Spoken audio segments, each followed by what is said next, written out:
지금 비트겟 쓰시는 분들, 스마트폰에서 앱이 갑자기 먹통되는 날이 생각보다 가까울 수 있습니다. 문이 닫히면 안에 있는 자산은 꺼내기도 숨이 턱 막힙니다. 오늘은 옮길 길부터 잡아드릴게요.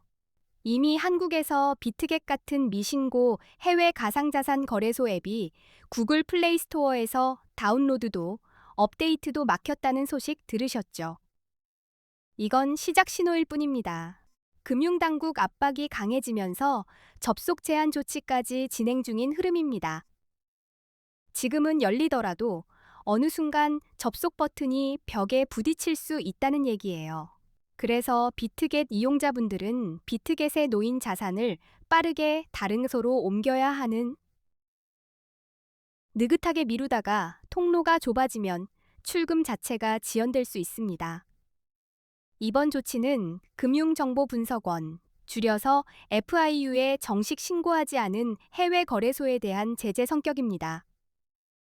신고가 안 된 곳은 국내에서 더 거칠게 압박을 받습니다. 기존 이용자분들은 앱을 지웠다가 다시 깔려고 하면 막힐 수 있고, 업데이트가 끊기면 보안 패치도 못 받습니다. 그러니 지금 되니까 괜찮다가 제일 위험한 착각입니다. 신규 이용자분들은 더 답답합니다. 플레이 스토어에서 앱 설치 자체가 어려운 상황이라 시작부터 문턱이 생겼습니다. 웹사이트 접속도 제한될 수 있다는 얘기까지.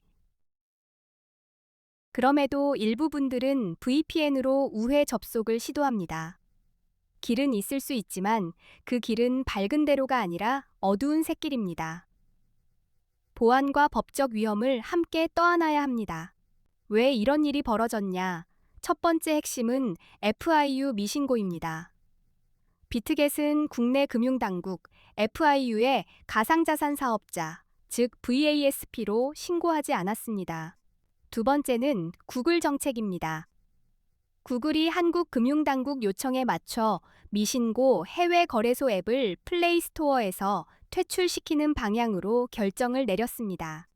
그리고 세 번째로 국내 거래소에는 앞으로 세금을 부과할 예정이라는 흐름이 있죠. 그런데 해외 거래소는 세금 부과가 상대적으로 어렵습니다. 그래서 금융당국이 더 강한 조치에 나선 것으로 보입니다. 결국 한 줄로 정리하면 신고 안 된 해외 거래소를 국내에서 점점 숨 못 쉬게 만드는 중입니다. 앱부터 막고 업데이트를 끊고 접속까지 조이는 그림이.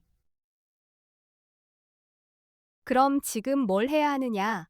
기존 이용자분들은 이미 설치된 앱이 당분간은 돌아갈 수 있습니다. 하지만 업데이트가 막히면 끝은 정해져 있습니다. 접속 차단일 수 있으니까요.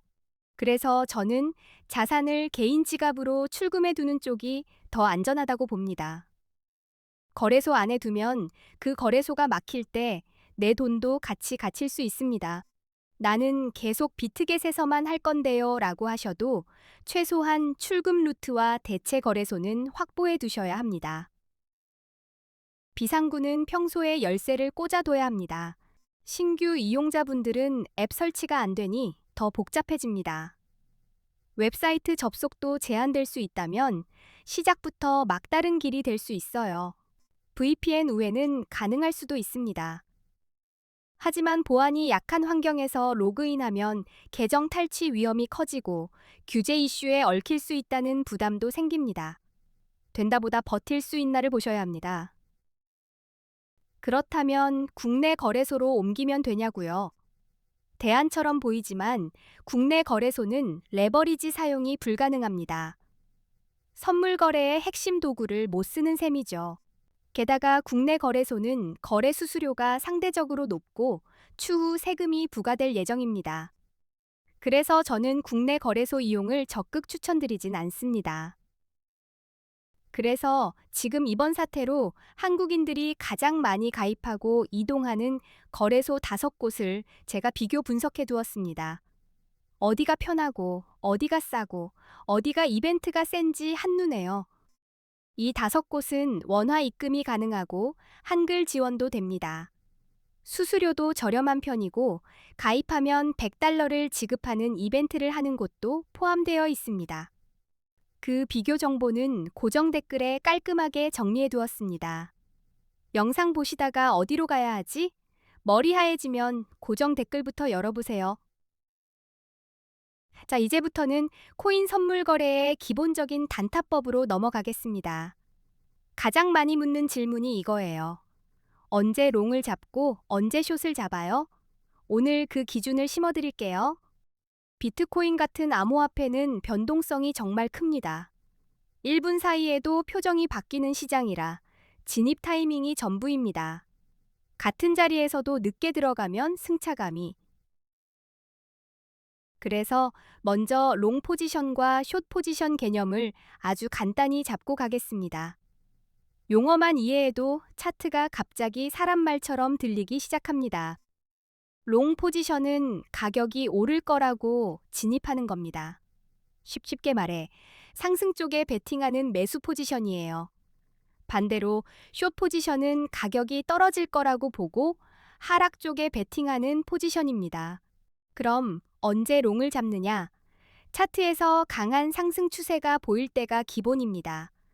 고점을 한 번, 두 번, 세 번 높여가며 계단을 올라가면 롱이 유리한 전장이 열릴 수 있습니다. 기술적 분석에서는 50일 이동평균선이 150일 이동평균선을 위로 돌파할 때를 시장이 상승 엔진 켰다는 신호로 해석하는 사람들이 많죠. 또 하나, 거래량을 꼭 보셔야 합니다.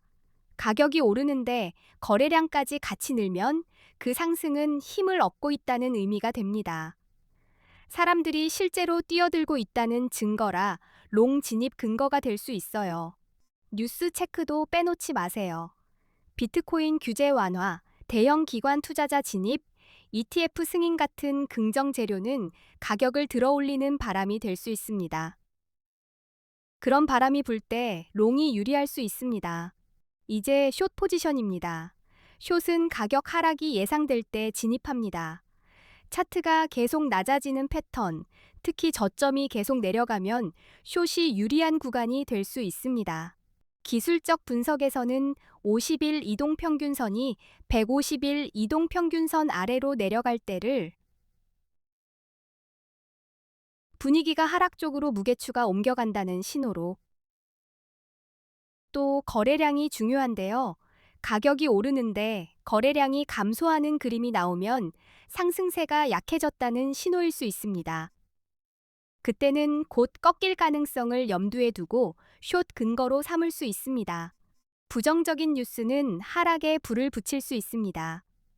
규제 강화 소식, 해킹 사고, 주요 국가들의 암호화폐 규제 정책 강화 같은 재료는 시장을 얼어붙게 만들 수 있어요.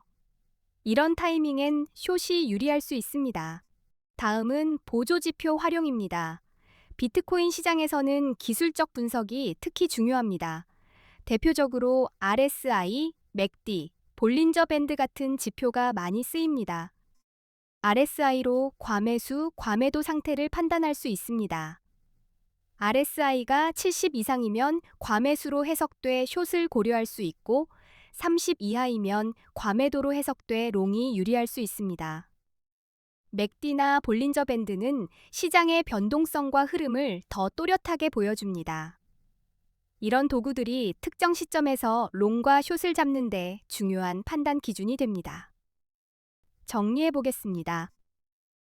롱은 상승 추세와 긍정 신호를 확인해야 하고, 숏은 하락 추세와 부정적인 신호를 근거로 결정해야 합니다. 고정 댓글에는 오늘 이야기한 내용과 함께 정말 유용한 꿀팁도 더 정리해 두었습니다. 실제로 적용할 때 체크할 포인트가 있으니 오늘 내용이 코인 단타에 도움이 되셨다면 앞으로도 좋은 영상 많이 올리겠습니다. 끝까지 시청해 주셔서 감사합니다.